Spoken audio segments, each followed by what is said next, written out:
ಕರ್ನಾಟಕದಲ್ಲಿರೋ ಲಿಂಗಾಯತರಿಗೂ ಕೂಡ ಬಸವಣ್ಣನವರ ಬಗ್ಗೆ ಈ 5 ಫ್ಯಾಕ್ಟ್ಸ್ ಕೇಳಿದ್ರೆ ಶಾಕ್ ಆಗೋದು ಗ್ಯಾರಂಟಿ.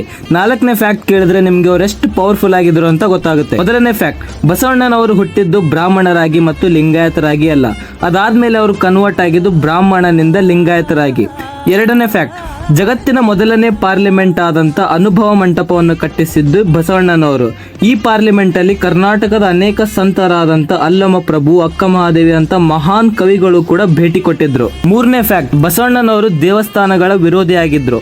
ಅವರ ಪ್ರಕಾರ ದೇವರನ್ನ ಪೂಜಿಸಬೇಕು ಅಂದ್ರೆ ದೇವಸ್ಥಾನಕ್ಕೆ ಹೋಗ್ಬೇಕು ಅಂತ ಏನಿಲ್ಲ, ನಾವು ಮನೆಯಲ್ಲೇ ನಮ್ಮ ಇಷ್ಟಲಿಂಗವನ್ನು ಪೂಜೆ ಮಾಡಬಹುದು ಅಂತ ಅಂದ್ರು. 4ನೇ ಫ್ಯಾಕ್ಟ್, ಬಸವಣ್ಣನವರು ಬರೀ ಒಬ್ಬ ಸಂತನಷ್ಟೇ ಅಲ್ಲ, ಅವರು 2ನೇ ಬಿಜ್ಜಲನ ಆಸ್ಥಾನದಲ್ಲಿ ಮಹಾಮಂತ್ರಿಯಾಗಿ ನೇಮಕರಾಗಿದ್ರು. ಅವರು ಪೊಲಿಟಿಕಲಿ ಎಷ್ಟು ಪವರ್ಫುಲ್ ಆಗಿದ್ರು ಅಂತ ಈ ಒಂದು ಫ್ಯಾಕ್ಟ್ ಇಂದ ನಮಗೆ ಗೊತ್ತಾಗುತ್ತೆ. 5ನೇ ಫ್ಯಾಕ್ಟ್, ಬಸವಣ್ಣನವರು ಆ ಒಂದು ಕಾಲದಲ್ಲಿಯೂ ಕೂಡ ಇಂಟರ್ ಕಾಸ್ಟ್ ಮದುವೆಗಳನ್ನ ಓಪನ್ ಆಗಿ ಸಪೋರ್ಟ್ ಮಾಡ್ತಾ ಇದ್ರು.